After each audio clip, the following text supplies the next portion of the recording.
Bonjour et bienvenue dans Archi-Urbain, l'émission qui vous parle d'architecture et d'urbanisme. Aujourd'hui, je vous donne rendez-vous non loin du canal pour vous parler d'un prix qui s'appelle Bruoxella et je suis en compagnie de Alain Lebens. Alain, tu es président de ce prix. Oui, donc du collectif Bruoxella, qui est un des 4 collectifs de Prométhea. Alors justement, Prométhea, qu'est-ce que c'est? Alors Prométhea, c'est une ASBL qui soutient et organise un petit peu le mécénat d'entreprise. Oui, ici en région Bruxelles-Capitale, mais également dans la région wallonne. Absolument. Est-ce que tu peux dire un peu de mots sur Bruoxella? Qu'est-ce que c'est? Bien, Bruoxella, donc comme j'ai dit, c'est un des collectifs de Prométhea, et c'est, comme le nom l'indique, basé à Bruxelles. C'est pour les entreprises qui se trouvent à Bruxelles se fédèrent et donc les petites gouttes font les grandes rivières, donc des entreprises pour une participation tout à fait petite, des entreprises qui sont impliquées dans leur ville, qui aiment les projets citoyens, se fédèrent pour offrir un prix qui cette année sera de 23 000 €. D'accord. Mais un prix pourquoi? Pour quel projet? Pour quel type de projet? Eh bien, ce sont des projets citoyens, mais artistiques, créatifs. Qui vont quoi? Qui vont faire bouger sa rue, ou c'est quelque chose de plus général pour la région? Ça peut être des micro-projets pour dynamiser une rue ou un quartier? Ah oui, ce sont des micro-projets, enfin micro-projets, l'année dernière c'était un projet itinérant, donc que l'on verra un petit peu partout à Bruxelles. Nous avons également soutenu des projets de jardins urbains ou un parcours artistique dans le quartier de Jette. Donc ça touche au culturel, à l'artistique.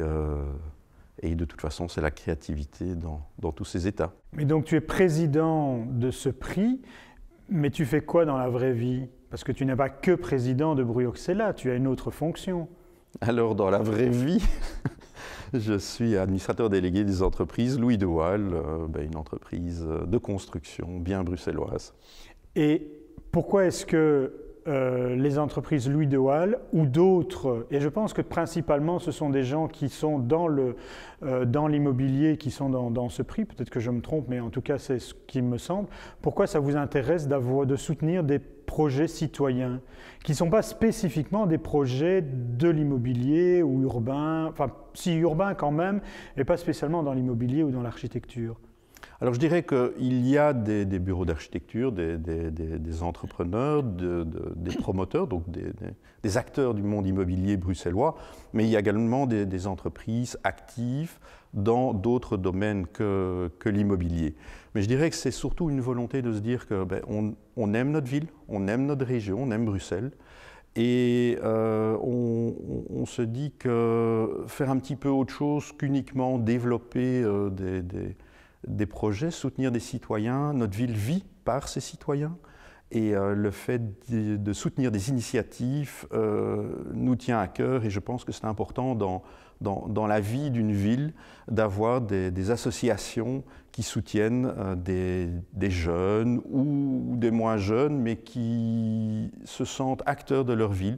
Alain, on va se quitter quelques instants parce qu'on va regarder un reportage sur la construction de logements en périphérie de Bruxelles, et on se retrouve tout de suite après, non pas avec toi, mais avec Laura qui a gagné le projet Bruoxella l'année dernière, et on va voir ce que ce projet est devenu. Un très très beau projet, la vitrine, qui est pour moi un très très bel exemple de ce qu'est le type de projet que Bruoxella soutient. Tu avais voté pour l'année dernière? Absolument. Bon, allez, merci beaucoup.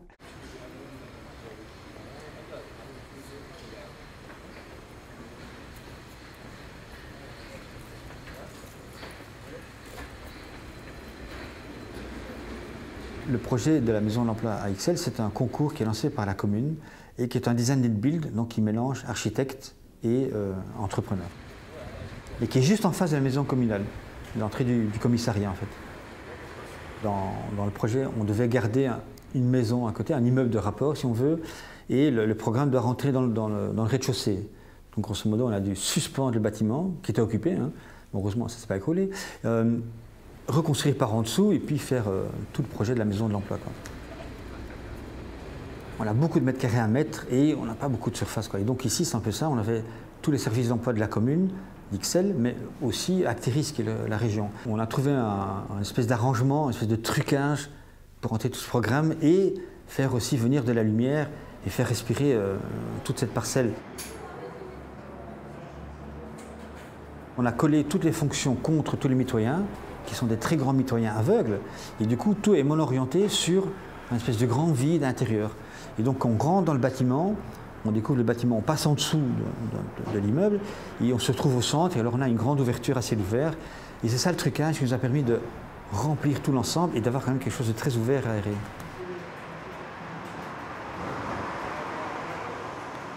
Le projet est passif, mais aussi BATEX, donc on a prêté une attention à toutes les cibles de la durabilité.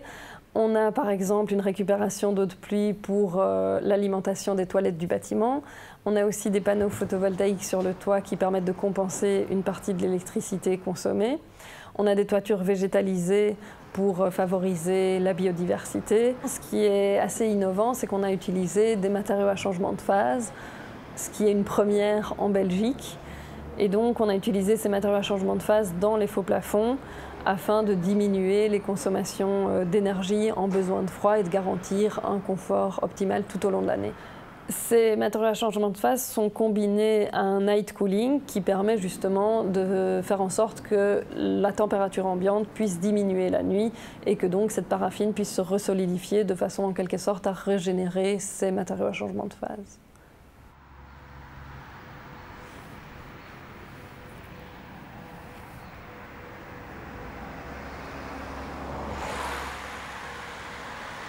Laura, tu fais partie du collectif qui a gagné le prix Bruxelles l'année dernière. Est-ce que tu peux dire 2 mots sur le collectif pour lequel tu travailles? Donc voilà, donc nous on a gagné le prix l'année passée sous le nom de l'ASBL Mango Pickle. Donc Mango Pickle, c'est une ASBL que j'ai créée il y a 3 ans avec une collègue de classe. Et donc voilà, on s'occupe d'organiser des projets culturels dans Bruxelles, dont des expos, des projets créatifs en tout genre, toujours avec ce pont entre l'art et la culture et la créativité. Et pourquoi est-ce que vous avez décidé de passer via Prométhea et le prix Bruxelles pour réaliser ce projet précis de la vitrine? Parce que Bruxelles soutient des projets créatifs et culturels. Et donc on s'est dit pourquoi pas, parce qu'on avait besoin de financement. Et donc voilà. Et est-ce que tu peux définir un peu le prix, enfin pas le prix mais le projet plutôt de la vitrine? Donc la vitrine, le principe est simple. Donc on prend un conteneur maritime de 20 pieds, on retire la face avant, on met une vitre et dedans on fait des expos collectives avec des artistes. Donc par vitrine il y a 5 artistes et c'est un parcours d'1 an durant lequel le conteneur bouge de place en place dans Bruxelles. Alors ça semble facile, mais dans les faits, c'est pas si facile que ça de transformer un container. Je pense d'ailleurs que depuis que vous avez gagné, vous avez eu pas mal de recherches et notamment d'aide avec peut-être des partenaires de Bruxelles qui vous ont aidé dans l'aménagement justement de ce container. Mais voilà, toute cette période-ci, c'était vraiment une question de recherche sur tout ce qui était logistique et technique. Donc on est arrivé avec un projet assez ambitieux et maintenant il fallait le mettre vraiment en pratique. Donc on a eu le soutien de Bruxelles pour tout ce qui est aspect technique, donc la construction même du conteneur, les recherches pour tout ce qui est vitrage, etc. D'accord. Et alors, donc en fait, moi j'ai tout le temps dit avec Alain qu'il y avait un prix en argent, mais en fait c'est pas que ça. Vous pouvez aussi avoir du coup de l'aide avec des experts.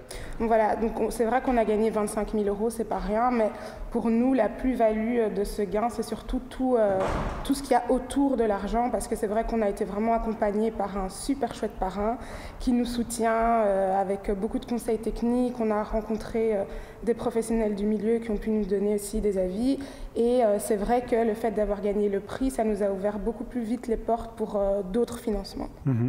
Donc en fait, ça ne suffit pas, il faut beaucoup plus pour faire le projet. Voilà, il fallait plus d'argent, mais bon, c'est déjà très très bien les 25 000 €, mais voilà, on a vraiment bénéficié d'un soutien logistique, technique, des conseils bien avisés et voilà, des bons contacts et les personnes très importantes à contacter. Alors ça fait déjà 1 an. Pas encore. Presque. Quand est-ce que le projet verra le jour? Donc la vitrine commence en juin 2017. D'accord. Au Festival Platzet. Au Festival Platzet. D'accord. Et ça se trouve où? Ça se trouve près de Simonis. D'accord. Donc le long du parc. Et alors tu sais déjà comment ça va se passer cet été? Le programme est déjà fait de place en place? Voilà, ou... on a plus ou moins toutes les places. On commence à recevoir les autorisations officielles, mais Oui. les places, c'est surprise. Bon, d'accord. Bon, je suppose qu'il y aura quand même ou un Facebook ou un site Voilà. internet où on pourra suivre le programme du Donc, coup. vous pouvez tout suivre sur facebook.com/mangoupickle. C'est déjà. Oui, on donne les infos au compte-gouttes. Voilà. Infos là-dedans. Très bien. Alors, si, comme Laura, vous avez envie de remporter un prix, si vous avez un projet créatif et que vous avez besoin de financement ou d'aide logistique ou professionnelle, donc on peut déposer son projet jusqu'au 28 février. Tout à l'heure avec Alain, j'ai dit le 23, mais non, il y a 5 jours de plus, jusqu'au 28 février. Et toutes les infos sur son prometea.be/Bruoxella. Merci Laura, je me réjouis de te revoir cet été pour voir à quoi ressemble la vitrine. Voilà. Bon, d'ici là, vous pouvez voir cette émission, voir et revoir cette émission comme toutes les autres sur www.archiurbain.be. À très vite sur BX1. Merci, au revoir. Salut.